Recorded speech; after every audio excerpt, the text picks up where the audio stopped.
Hello friends, today I'm going to be going through how I made this realistic drawing using cheap colored pencils.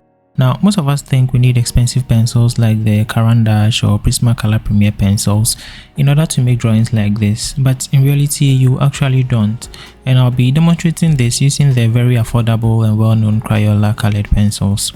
In my previous video, I spoke about how important your paper choice is in achieving realistic drawings with cheap colored pencils, and we'll get to that in a bit.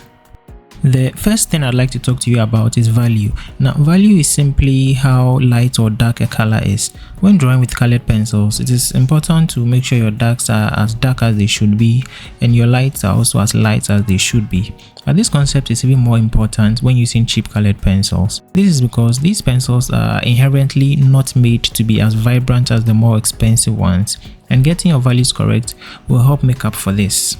I noticed that I had to press a little harder in order to get some of these values right, especially in areas like the pupil. But that's just a little price to pay in order to get your values right.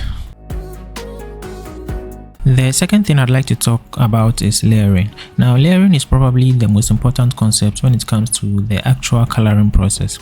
If you look at the iris in this drawing, you can tell it's got several layers. This level of realism cannot be achieved if you are not layering.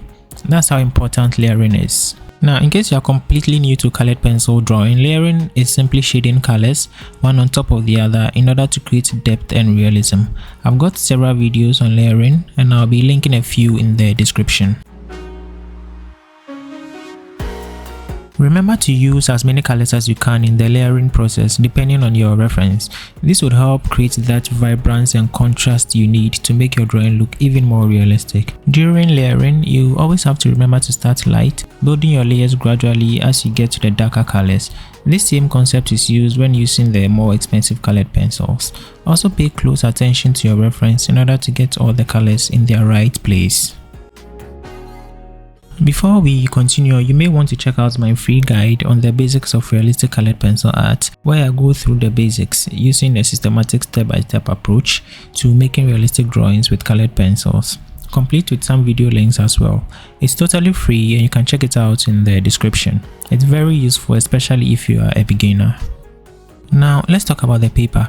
This is the most important piece of material in the entire drawing process, especially if you are using cheap colored pencils. I spoke about layering earlier, but in order for your paper to indeed take the layers, you need a paper surface that is slightly textured.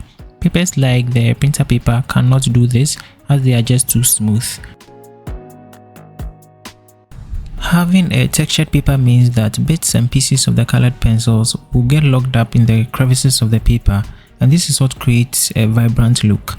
A rough textured paper also allows you to do several layers, while a smooth paper like the printer paper does not. Personally, I use the Strathmore Bristol papers, more specifically the 300 and 500 series with vellum surface. These are premium papers and I've never had any single issue with them.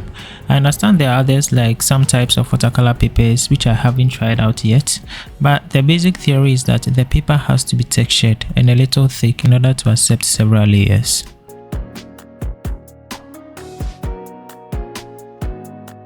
Now let's talk a little more about the pencils themselves, the ones I used here. That's the Crayola pencils. In my opinion, they blend quite well, even though not as well as the more expensive ones like the Caran d'Ache or Prismacolor Premier.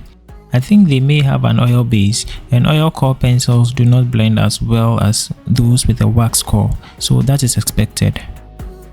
The second thing I'd like to talk about is ease of use. They weren't difficult to use at all. I just found out that I had to press a little harder and work certain areas a little more in order to bring out the vibrant look I wanted. But like I said initially, that's just a little price to pay for the price of these pencils. They also sharpen very easily and hold their point quite well, so I noticed I didn't have to sharpen as frequently as I did with my Prismacolor pencils. Again, that's just one of the advantages of pencils with an oil binder. I used the 36 count set and it contains basically all the colors you'll ever need. The only thing I did not really like is the pink color pencil. It had a more bluish hue to it, so I noticed that I couldn't really use it that much, and the skin around the eye had a lot of pinkish base. However, I found that the color salmon worked quite well in these areas. If you haven't yet, I suggest you watch my previous video where I tested cheap pencils, even cheaper than the Crayola, against the more expensive Prismacolor Premier in a side-by-side drawing comparison. Don't forget to like and subscribe for more tips and tutorials. I'll see you in the next one.